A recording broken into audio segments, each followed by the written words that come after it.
Mesdames, Messieurs, bonsoir et merci de nous rester fidèles. Bienvenue dans ce 20h, dont voici les titres.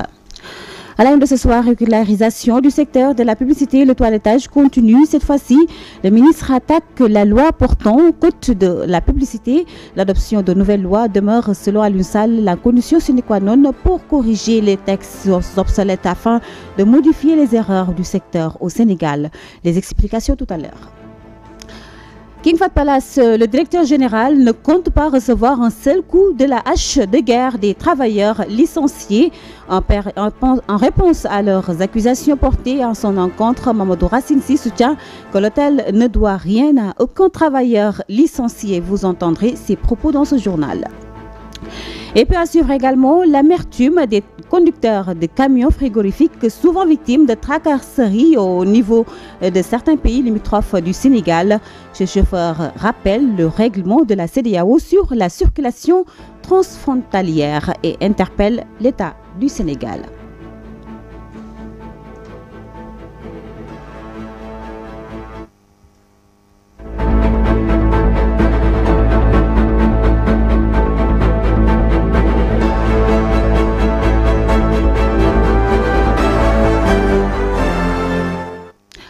Le ministre de la Communication, des Télécommunications et du Numérique a organisé ce vendredi une rencontre pour présenter l'avant-projet de loi portant code de la publicité. Selon Alioune Sall, il faut adopter une nouvelle loi pour ce secteur. L'objectif étant de réglementer tout en apportant des corrections à des textes jugés obsolètes et qui ne tiennent pas en compte donc l'avancée de la nouvelle technologie. Écoutons à ce propos le ministre des Communications et de la Communication, Alioune Sall, au micro de Ali Mangassa.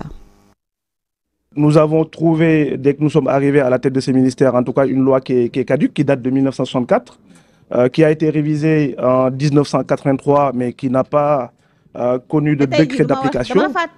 C'est pour ça que nous disons nécessaire en tout cas de dépoussiérer cette loi, de le mettre en tout cas à jour et essayer de faire en sorte que l'Assemblée puisse voter cette loi le plus rapidement possible.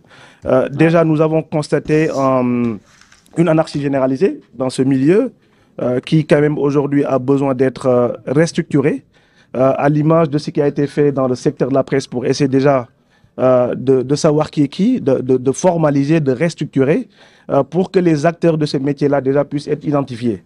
Ça permettra dans un second temps de mettre un cadre réglementaire pour permettre que le secteur puisse être développé, en tout cas, et de jouir pleinement des bénéfices qui constatés aujourd'hui dans ce secteur, parce que à l'image de ce qui se fait dans le monde, nous savons que cette loi qui n'a pas pris en compte le développement des technologies de l'information et de la communication, du numérique de manière générale, et qui aujourd'hui représente plus de 2/3 des ressources de la publicité à travers les GAFAM, etc.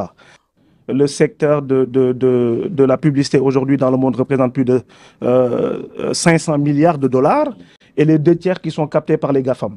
Donc nous pensons qu'il est temps, en tout cas pour notre pays comme le Sénégal et l'Afrique de manière générale, de pouvoir jouir de ces droits-là et que toute cette manne financière-là que ce secteur-là, en tout cas, compose, puisse ruisseler dans les créateurs de contenu et les gens qui, aujourd'hui, qui évoluent dans ce métier.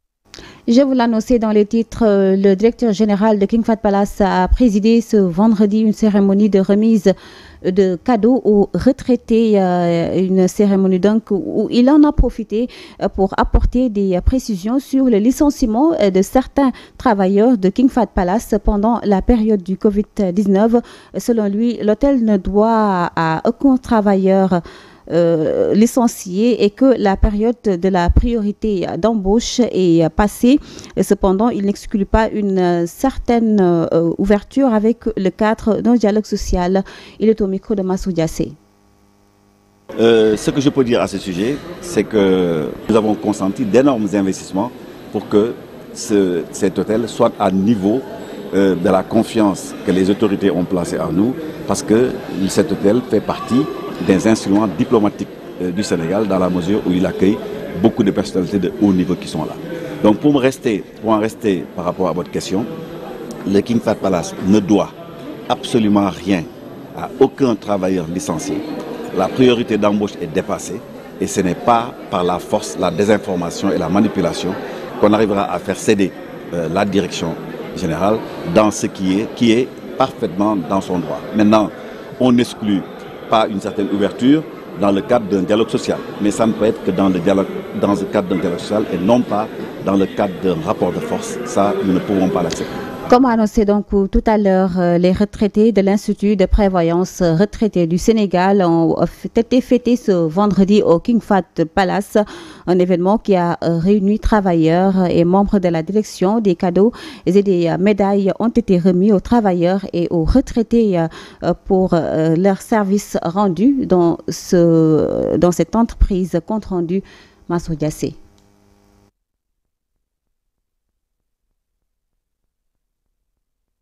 L'Institut de prévoyance retraite du Sénégal, IPRES, a fêté ses retraités et a remis des médailles à ses récipiendaires méritants. Au cours de cette cérémonie riche en annonces, le PCA Mamadou Racine Sy a salué les avancées notoires notées depuis plus de 10 ans relatives à la hausse des pensions de retraite. Nous avons de l'estime et du respect pour l'expertise du personnel de notre institution.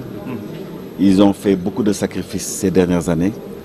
Et si nous avons réussi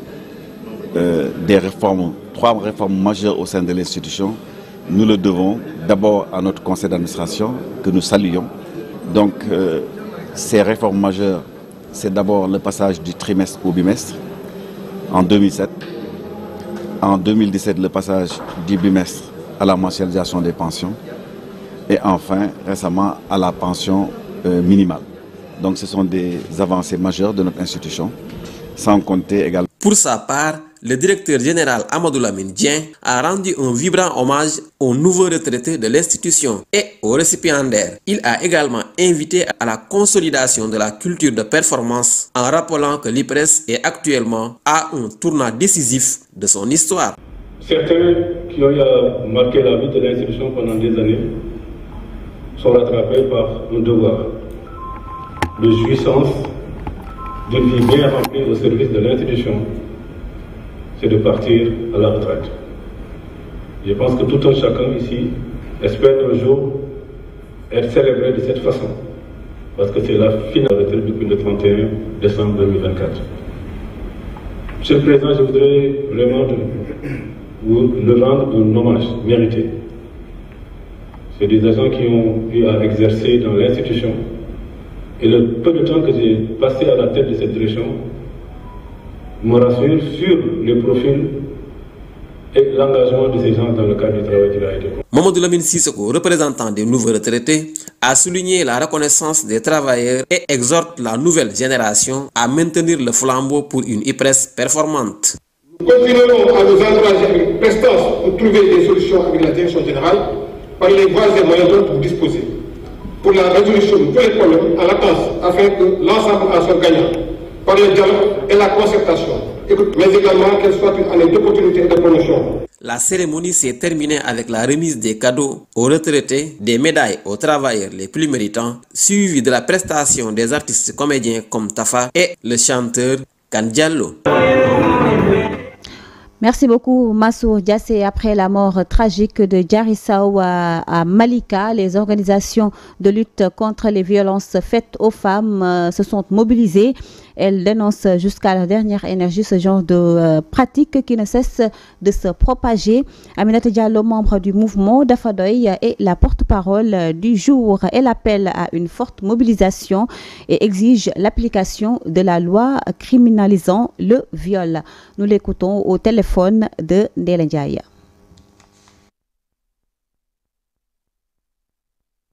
Donc ce cas vraiment nous a fait très mal. C'est un cas parmi tant d'autres qui fait très mal. Il y a des filles, des femmes qui se portent volontaires pour organiser un sitting nu, vraiment pour dénoncer ces cas de violence. Et pourtant, ça a été décrié. Mais si c'est une fille qui est violée et tuée, on en parle 3 jours, 4 jours, 1 semaine et c'est fini.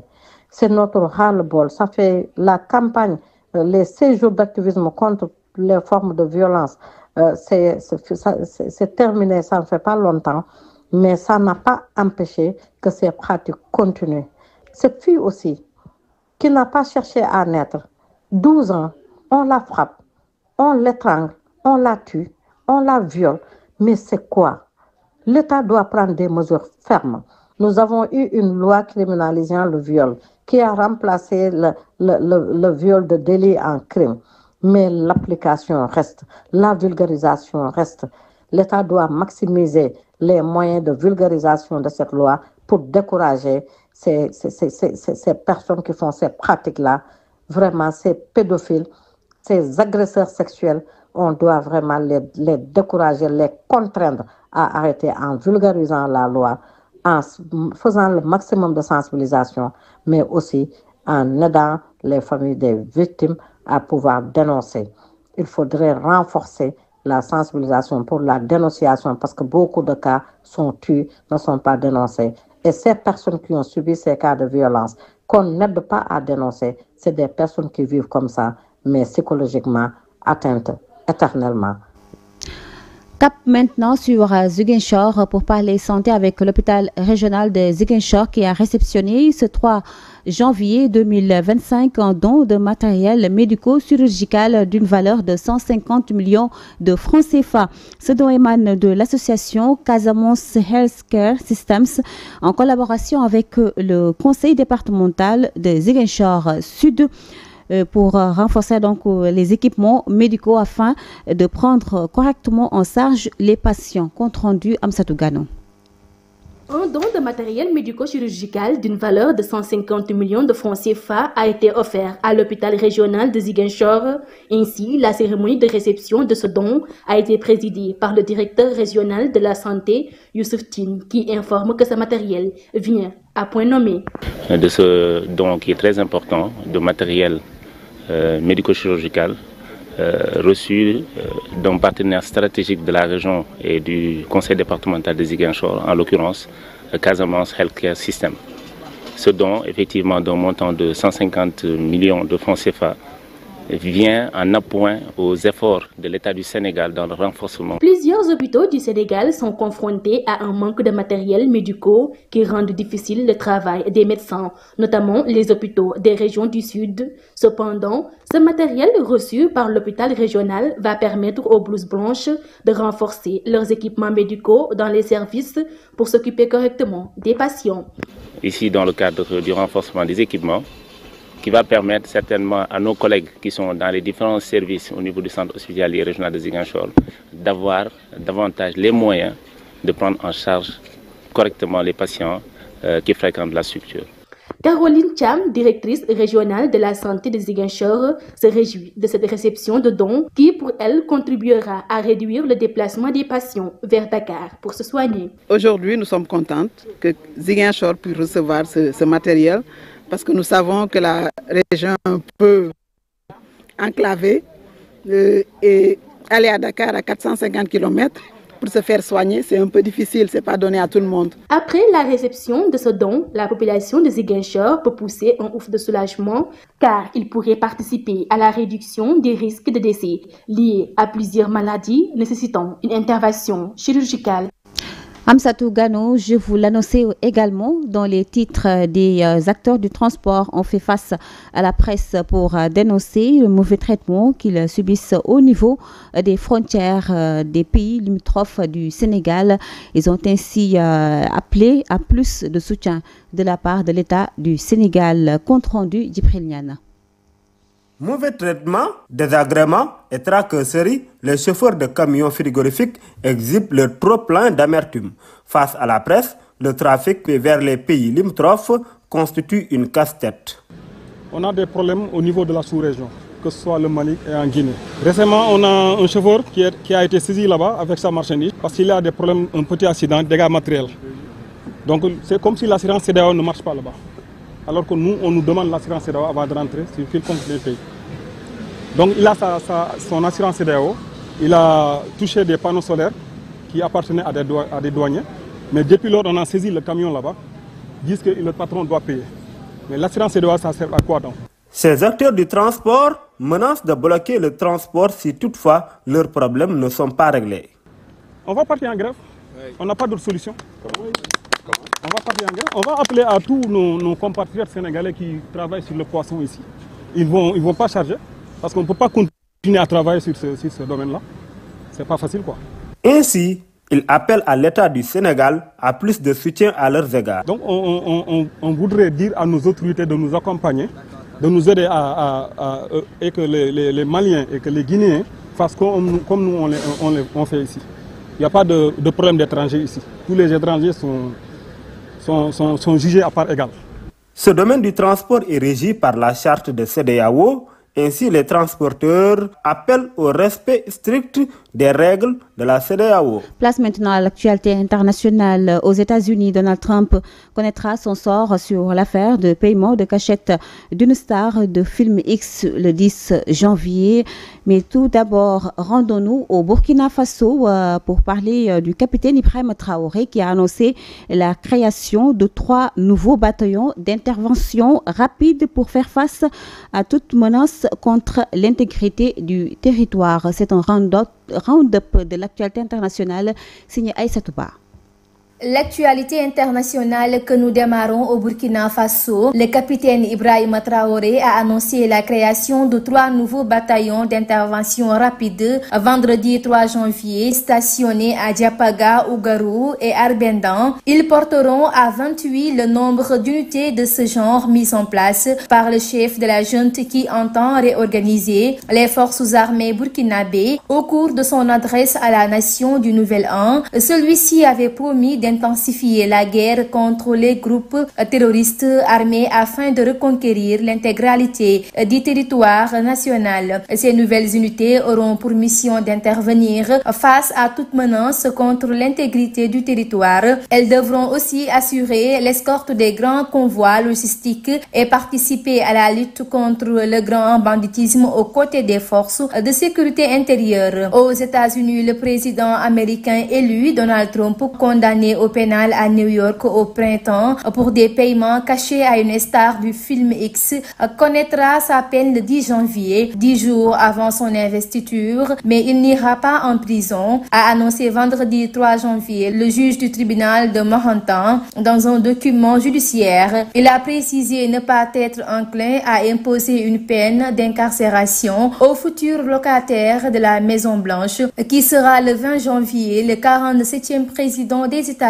En Syrie, les vols internationaux à destination et en provenance de l'aéroport international de Damas reprendront mardi après une suspension des liaisons commerciales consécutives à la prise de contrôle des rebelles en décembre. C'est le chef de l'autorité de l'aviation civile et du transport aérien, Achad Al-Salibi, qui a fait l'annonce ce 4 janvier. Enfin, au Japon, la personne la plus âgée au monde, Tomiko Itoka, est décédée à l'âge de 116 ans, a annoncé samedi 4 janvier la ville d'Ashiya où elle habitait. Madame Itoka, qui avait 4 enfants et 5 petits-enfants, s'est éteinte le 29 décembre dans la résidence pour personnes âgées où elle résidait depuis 2019, a précisé le maire d'Ashiya dans un communiqué repris par l'AFP. Née le 23 mai 1908, non loin d'Ashiya, elle avait été identifiée comme la doyenne de l'humanité après le décès en août 2024 de l'Espagnole Maria Branias Marera à 117 ans. Et ce round-up de l'actualité internationale met un terme à cette édition réalisée par Ali Mangassa.